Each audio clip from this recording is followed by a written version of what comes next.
xamante ni moo di Ndeya Boké moom nag bu nekkoon tey lañ ko doon àtte ñu daal di décider tëj ko 6 mois de prison ferme ñu ngi taxaw ak kenn koo xamante ni yaakaar naa ne bi mbir yi amee ba tey yéen a ngi koy gis à travers li nga xam ne moo di internet bi muy Bira nekk nijaay ci ki nga xamante ni moo di Ndeya tey gannaaw ba ñu ko nuyoo mosawu la coono aussi naka nga gisee décision bi nga xamante ni moo jógee ci li nga xam ne moo di juge bi.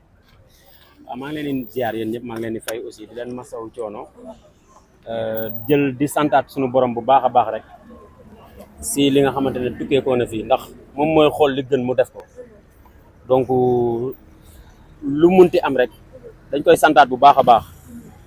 ndax amaan na moom moo ñu sàkk moom mooy décider suñu soor ndax dinaa yegg sama kër wóorul kenn suñu borom rek la wóor li waroon am fii tey moom rek la leeroon donc loolu la ñu sante ko suñu borom bu baax encore une fois métti na gaa ndax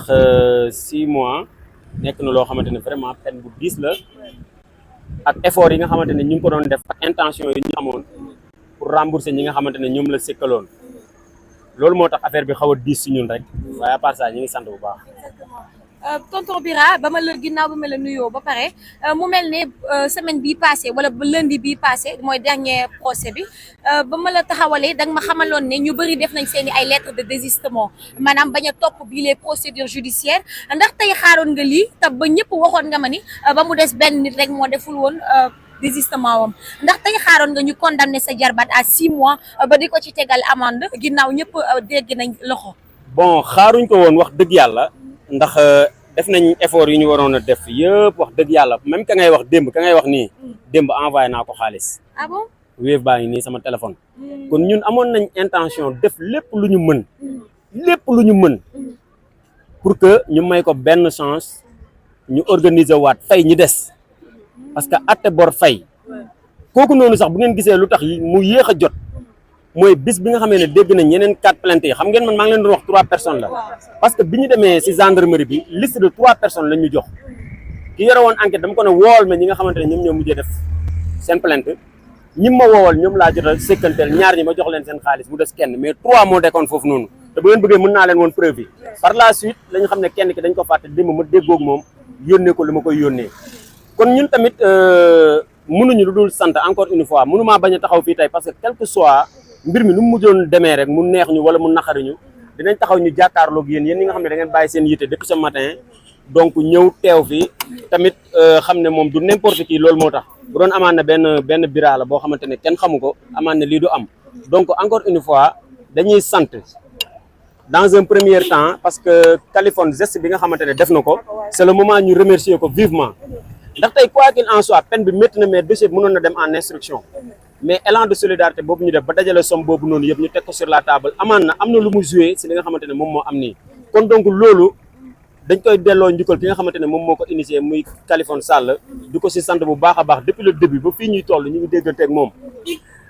Mame Bassine également nga xamante ne yaay si moom sonn si depuis boobu ba léegi feebar na fi am na dëj am na lu nekk moom ak jëkkëram depuis le début ñi ngi ak ñun si loolu ñoom aussi dañ leen di sant di leen gërëm parce que moment la aussi ñu sant leen tey xëy na kenn mënu fi taxaw tey mais man aussi c'est de sama responsabilité la bokk en tant que kilifa en tant que responsable en tant que nijaay ma jàkkaarloog sénégalais parce que mbir mi mbiru sénégalais la parce que sénégalais dañoo yëkkati seen alal pour jàppale Ndeye Fatou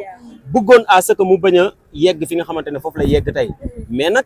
ñun dañuy bëgg rek mais juge yi ñoom ñooy décider te loolu la décider. bu ñu ñëwaatee tuuti ci li nga xam ne moo xewoon ci biir salle bi ndax gis nañ pression ci biir salle bi déjà bu ñu balaa may ñëw sax ci kàddu yi nga xam ne procureur yëkkati na ko teg ko ci ndodd sa jarbaat di Ndeya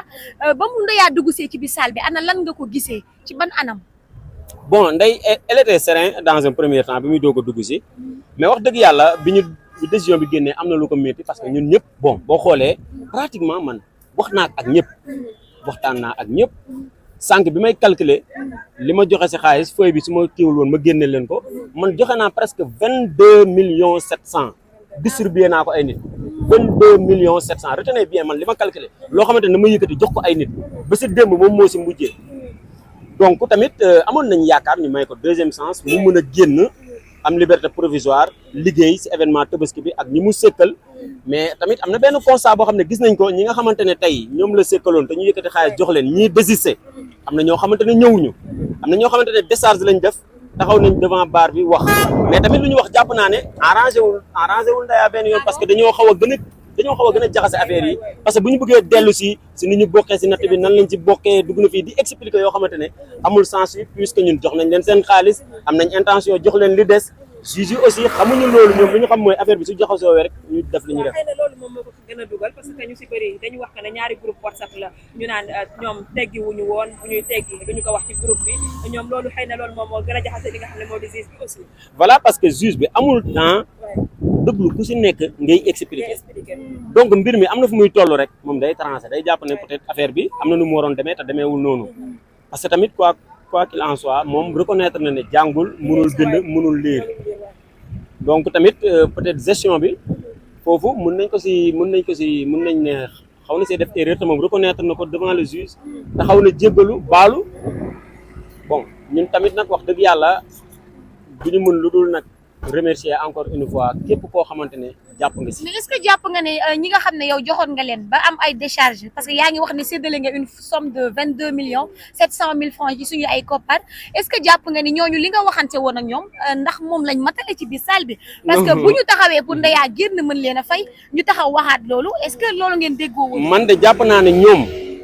Ndeya moo leen amel seen alal te alal dafa sax si xol du ñu def lu dul jéggalu leen quel que soit alpha malgré am nañ intention pour delloo leen seen alal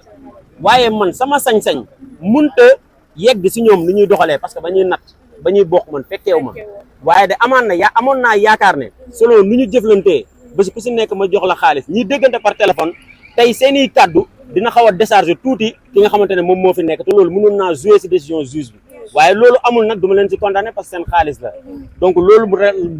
rek laa si am comme regret par rapport ak mbir mi nu mu déroulé. li ngeen doon xaar mooy que ñoom bu ñu ñëwee taxaw wax ne nañ ko libéré ngir moom mu mën a fayee suñu xaalis si nii ak nii ak nii la ñu mën a fayee. oui moo doon gën a yomb pour man ñoom ñu mettre en avant le fait que ñu libéré ko ñu may ko liberté provisoire mu mën a génn parce que leeral na ne am na ñu ko amel xaalis. te ñooñu aussi ce serait tellement compliqué ñun ñu leen di topp pour ñu jox ko xaalisam parce que ñun nit xamuñ ci yan modalité la ñu waxtaanee woon ñooñu bu ñu taxawee nañu dañuy xaar natt bi jeex fii ak 6 mois pour ñu jox ko xaalisam ñun mënuñ ci dara peut-être dañ ko waxtaanee kii mi ngi fee mënutuñu wax nii ak nii donc loolu aussi jàpp naa ne bon mooy seul regret boo xam ne am nañ ko si mais encore une fois aussi ñu ngi leen di jéggalu davantage. ndax Ndeya jot naa wax naka la mën a fayee xaalis bi parce que buñ ko téyee fii dina am benn stratégie boo leen teg pour mën a fay ñi fi nekk. loolu moom permettre ñu ko fii parce que laajuñ ko avocat yi voilà donc décision bi daal dafa gaaw trop. yow gisoon nga avocat yi dugg si biir quête bi parce que boo xoolee réquisition procureur bi yëpp moom waxul quête bi dugg ci quête bi est-ce que avocat yi stratégie bi ñu jël dugal ci quête bi est-ce que parce que boo xoolee benn instant bu mu waxee quête bi juge bi siggi na xool ko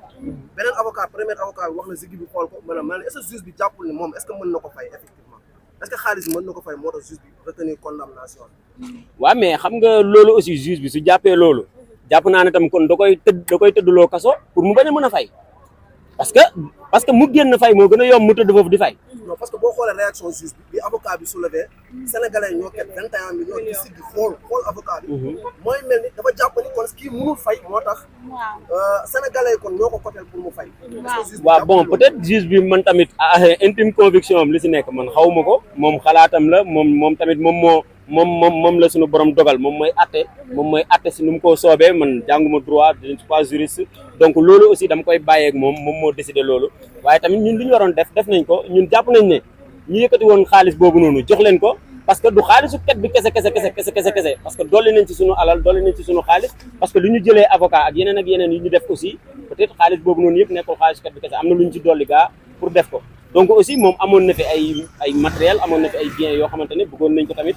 jaay jox ñi ci des ak natt yi nga xamante ne bokkoon na ko ñooñu la joxoon date pour jox leen seen xaalis ñooñu foosé ko bëggoon nañ ñooñu jox leen xaalis ñooñu jox ko xaalis mu fay leen mais peut-être teniruñu compte si loolu noonu yëpp loolu aussi ñoom seen noonu la ñuy xalaatee ñu may leen loolu voilà. état de santé wu Ndeya parce que ñëpp xam nañ ne ñaari fanu kaso rek dafa metti ci Ndeya waxuma la ak 6 mois ndax bañ ñu daan bi wàccee li nga njëkk a xalaat du état de santé ak chirurgie esthétique bi nga xam ne defoon na ko. voilà loolu aussi bëgg naa si wax sénégalais yëpp ñu xam ne chirurgie esthétique boobu ñuy wax Ndeya fayu si 1 franc. defeewu ko xaalis. defeewu ko xaalisam publicité la. voilà publicité la parce que moom personnalité boo xamante ne amaan na bu demee def dara yenn sénégalais yi mën nañ xam ne lu mu def nii baax na ñu dem def ko mais moom fayu si 1 franc donc am na sénégalais yu wax xaalis bi da ko fayee foofu noonu te même si bu ñu jàppoon loolu chirurgie esthétique ça ne coûte pas assez cher je pense mënut a dépasser somme yoo xamante ne mën na donc yooyu noonu ay kàddu la yoo xamante ne vraiment man waxtaan naa seeg moom wan na ma les preuves que fayu ci 1 franc publicité la woon mu sekk kaa ka nga xamante ne moom la ko doon sekkal ñu def ko kon encore une fois donc maa ngi leen di sant bu baax a baax di leen gërëm di leen remercier di leen masawu coono di remercier sénégalais encore une fois ci élan de solidarité bi nga xamante ne def nañ ko di remercier Kaliphone di remercier Mame Bassine di remercier ay xaritam yi nga xamante ne depuis le début de cette affaire ñi ngi si ñoom ñooy yóbbul Ndaya mu lekk ñoo koy jox mu naan ñoo koy yóbbul yére di remercier aussi sa belle famille mu ñoom Demba Guissé ñëw nañ fi teew nañ yëkkati nañ seen alal def ko si def nañ des déclarations apporté nañ ñu seen soutien ñi ngi remercier aussi sa famille ay magam nga xam ne jóge nañ Gambie bàyyi ko fu nekk ñëw ak képp koo xamante ne yaa ngi doon ñaan yàlla mu génn si jafe-jafe yi maa leen di sant bu baax di leen gërëm jërë ngeen jëf